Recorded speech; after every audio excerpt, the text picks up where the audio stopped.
On October 29, 2010, Jeremy Lin became the first Chinese American to play in a regular season NBA game. You know, as much as we like to sit here and say we did everything right to get there, there were so many different things, so many circumstances that were out of our control that had to happen for me to be able to be here. And so, looking back, it's just, we're just very thankful.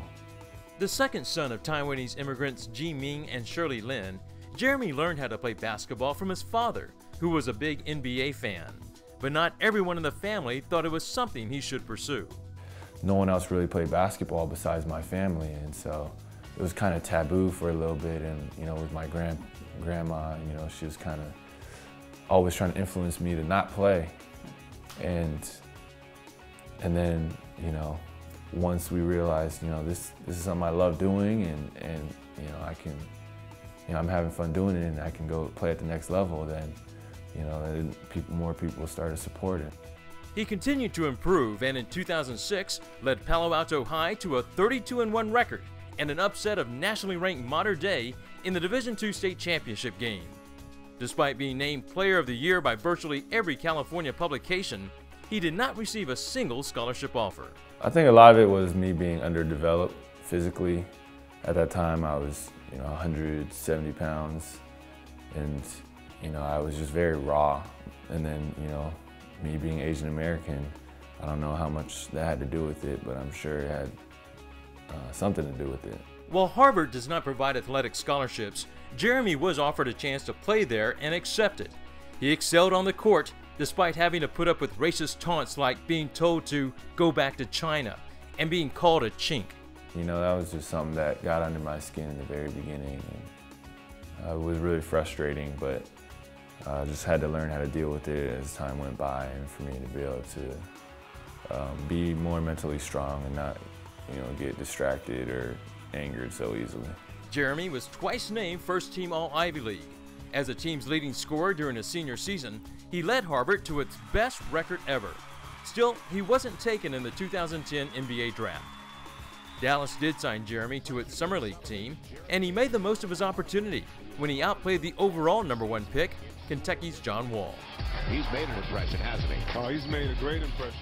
A lot of people had questions, or I was under the radar, and so people didn't think much. And then after that, the game, it was, I guess it generated more buzz, and people were talking and saying maybe this kid has a chance, and so it definitely helped, and definitely was a catalyst to me getting signed.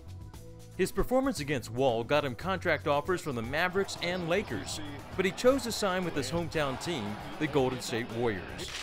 A devout Christian, Jeremy needed his faith to help him deal with the pressure from the media and the Asian community. Yeah, I did a pretty bad job with that in the beginning, just because, I didn't realize what it was going to be like. And so I remember being nervous and just feeling overwhelmed for the first few months of the season. And it wasn't until, I was able to remember, like, I'm playing basketball unto the Lord, and obviously I want to represent everything that I'm representing, whether it's Asian Americans, the Bay Area, Harvard, all these different things. But at the end of the day, I have to remember, my calling and my purpose on this earth is to glorify God in what I do, and right now that calling is to play basketball. And so, for me to be able to remember I have to play, for an audience of one, for God, that was liberating for me to be able to kind of lift that burden off of me. Shot clock at 5. Jeremy jumper. Jeremy Lin off the bench. How good has he been here in this quarter? So far, the racist remarks he heard in college have not followed him to the NBA.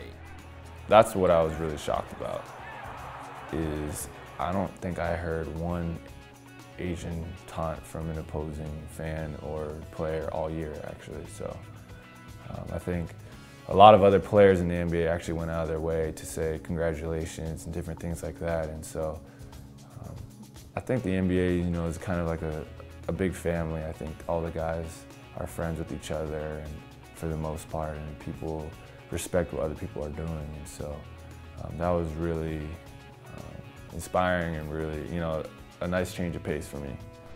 Jeremy's faith was tested when he was sent down to the Warriors Developmental League team in Reno. Again, that was another blessing in disguise. You know, I remember when I first got sent down, I felt like, you know, the world had ended. I was like, no, don't do that. Don't send me down there.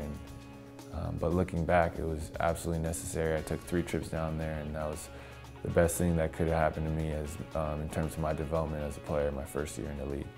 Playing with a renewed confidence, Jeremy finished the season strong with the Warriors. At 6'3", 200 pounds, he has the size to play point guard in the NBA, but to get more minutes, he'll need to put in some work. I think defensively, you know, I'm ahead of where I am offensively, so I just work on my, you know, jump shot, decision making, and strength. I think those 3 things are the main things I'm going to focus on in this offseason. In just one season, Jeremy has been able to break some old stereotypes about Asian Americans being unable to play sports at the professional level.